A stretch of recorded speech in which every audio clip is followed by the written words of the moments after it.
You can zoom here on the floor. You can see we have the intercom pedal capability. Oh, okay. So pretty much you can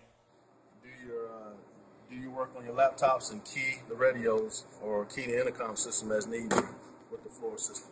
Okay. We have sirens, backer lights, and everything built into the dashboard, which operates the light bars that you see on the outside. That's here? Yes, sir. Okay. As well as you see, we integrated to USB, so we're not running cables through the vehicle. You just plug them right in up front.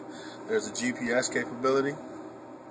This vehicle also has a alarm system built in with an auto start. That was a requirement for terrorism, force protection reasons, to be able to start the vehicle remotely.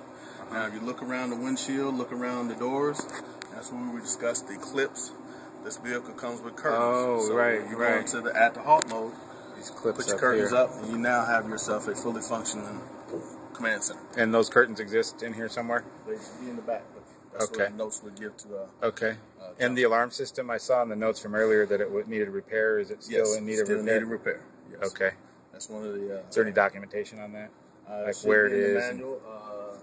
The manual. Here's 3 of the manuals right here. That's all the manuals here. They gave every manual that came with the vehicle was right here. Okay, good. I think there's an electronic version as well.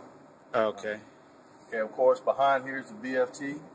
This is a UHF SATCOM, just like the in the NT version. They're exactly the same make and model.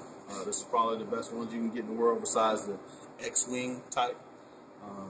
Now, behind you, up here at the top, let's focus in on the top before we go to the rear, sorry. This is where we talked about the LMR capability. These are the head units for the LMRs. Land mobile radios. That is correct, land mobile radio, excuse me. And you look over here a little bit to your left. Originally, that is for to do NIPR DCO or unclassified DCO and secure Defense Connect online. Okay. And the reason we do that is we can bring interagencies together, and we just send them a link, tell them to click on this link, and we can collaborate with them. They're not on our network.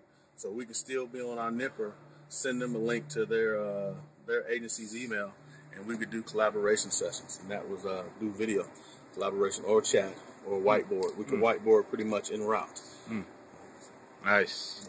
Very nice. And what's this here? And this is the KVM. This is the military's authorized KVM. This is a tamper-proof KVM. That gives us the capability. That's the reason you can have NIPR and SIPR switch between NIPR and SIPR. That is a authorized KVM. Okay. These are the modems for your 727s. As you can see, you have switch ports, phone and fax, and ISDN. Okay. So at the minimum, if everything crash and burn, you still have a ISDN phone capability. ISDN, POTS capability to make that reach back, as well as this is Bluetooth and wireless. Oh, okay. So that's when we talk about extending telephone numbers away from the vehicle. This can have like extensions, so to speak. Okay. So that gives us that capability. Up on the very top there, you got the Xantrex. This is a power monitor. When we turn on, remember, we turn on these 2 switches, and then you start the vehicle. That's key. That is correct. Those 2 switches. Yep, turn these on before you turn the vehicle. You start the vehicle. Okay. As well as this vehicle has an engine rev capability. You know, depending on how much power you are draining from the vehicle, we never had to use that to rev the engine at the halt. Okay. Or the quick halt. Just that idle had enough power. That's correct. We never had any power issues at all that we know of. No. Okay. And all of that. Let's see. So as you can see, we have the LMR radio handset. We have all of that. Because we don't use the head units, we just extended the LMR from the rear of the vehicle to the front. The net that this vehicle operated on during juice was the mutual aid net, as well as one of our internal nets. Okay. And that's UHF? Yes. Okay. So this is our service entrance panel, as well as so we can take in shore power, we can extend shore power, as well as when we talk about the 3 networks up front, we can extend all 3 of those networks. Our intent is we would extend the cable and we just put a switch on the inside of a command post or a building, as well as we can take in a WAN. Give ourselves the capability to, if somebody had the Roadrunner or the WiMAX, they just hand us the Cat5, we plug it in. Or an external VSAT terminal. That is correct. As well as we can use the external SATCOM antenna at the halt. Oh. So at the halt, we have the same capabilities that's built into the vehicle. If we damaged any of this, we can use this networking capabilities, use a at the halt ground antenna, yes, correctly. Plug it right in, you have no issues. So we can power those external VSAT antennas. That's the purpose of having these capabilities in the vehicle. Okay. Then we come around to the rear. On this side, on our left side, is our nipper routing and switching. In the center is our Centrix. This is our multinational capability. This vehicle was originally equipped for Centrix J and Centrix K, but those are just, and then this side is our SIPR routers, or our classified router. Now, of course, these can be any routers or any flavor of network that you need them to be, but we consider this side over here, this is our WAN or our VPN. We're 100% dependent on reachback. Before, we used to have the server capability where we could operate separately from the network. We could provide the email exchange server, we could provide network storage and all of that good stuff. We went away from that because that's where we got into the heat problems, we got into the configuration and IA problems. So what we do is we pretty much, the Army Pacific's network extends all of the security to us by us doing reach back to the AP domain.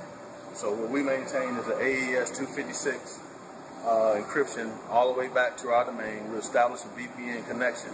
So that gives us that all of the 100% security, as well as that gives us that capability to maintain a single login, single phone number, and access to our network shares. So we operate on the road as we do at home.